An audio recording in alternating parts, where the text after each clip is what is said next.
Desktop, laptop, desktop, laptop. Deciding between the two isn't easy, but like any other purchase you make, you need to weigh the positives and the negatives of both. You need to think about your current situation. Do I travel a lot? Do I ever even leave my house? How much money should I spend? And how much money am I actually going to spend? Buying a laptop or a desktop is no easy task. It's a big commitment, so you need to do your research. Since you're already going to be spending a lot of money on whichever you choose, there's no reason for you to waste a single penny. To make your decision, we need to break down the pros and the cons of both. First up are the laptops. The best part about owning a laptop is the mobility of it. It can fit in a backpack, it can be used almost anywhere, and the only thing you really need to worry about is its battery life. Obviously, with all the added benefits of using a laptop compared to a desktop, there comes a price increase. This is due to a few key factors. Desktops have room to breathe. They're usually in a spacious case with more than enough airflow throughout. Laptops do not have the same luxury of space. They are built in such a tight, compact layout with a focus on mostly space to performance efficiency. With the lack of space, there's almost no room for cooling. You would think this would be a huge problem for all laptops. This actually isn't a big issue for something like a generic office or work laptop. They're usually the same price as desktops, if not cheaper. Something like a Chromebook will only run you about $100. No! God, please, no! The real debate between laptops and desktops is when you want to be able to game. A GPU in either machine will increase the temperature of the entire system, but the laptop is much worse off. Graphics cards require a lot of power, and with this added power, also brings added heat.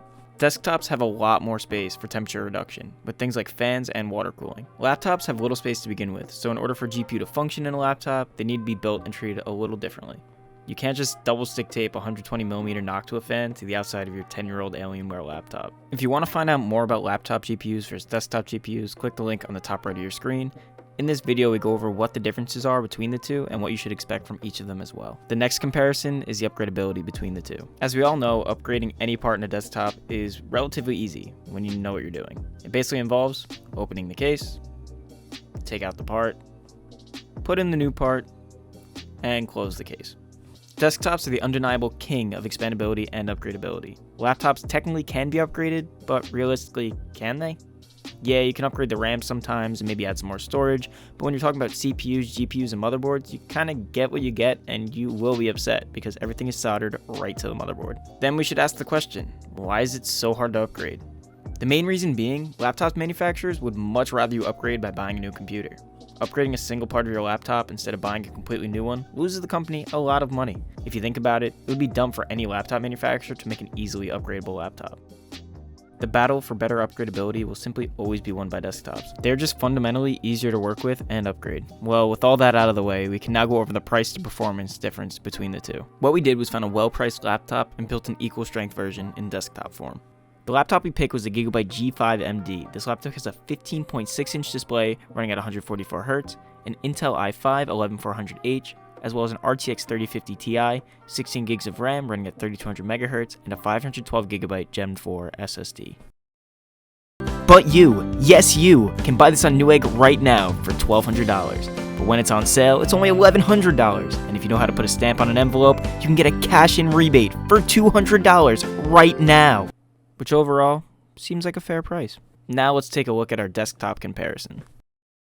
First off, we have the Asus Prime B560MA that will be holding our i5 11400 as well as our 16 gigs of RAM by T-Force. This is running at 3200MHz. This will also be holding our 512 Gen 4 M.2 from XPG and our EVGA 600-watt gold certified power supply and our graphics card, the RX 6500 XT.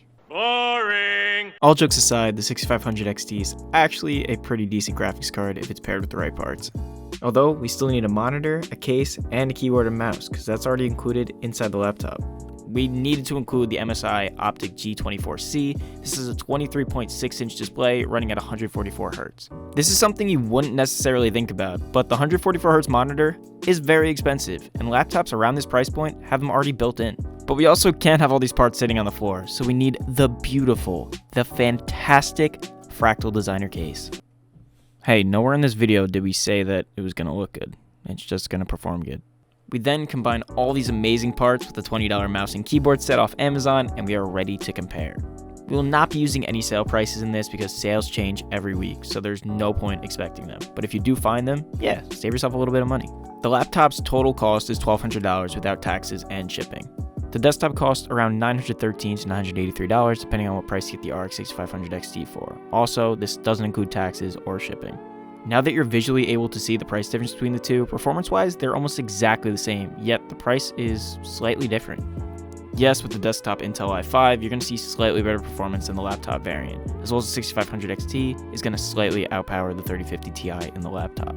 But with the tax put aside, if you want to be able to take your computer around wherever you want to with ease, you're going to need to pay $250 to $300 to do so.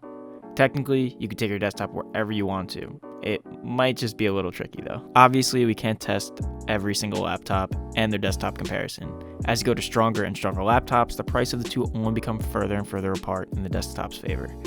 Obviously, there is some benefits going with the desktop. You can upgrade, you can make changes to it, and choose whatever monitor you want. But the laptop, you get all that portability in such a small form factor. Yes, you're stuck with that monitor. Yes, you're stuck with that keyboard and that awful trackpad. But at the end of the day, is the portability worth it? Which one will you choose? If you like this video, please consider liking and subscribing for future content.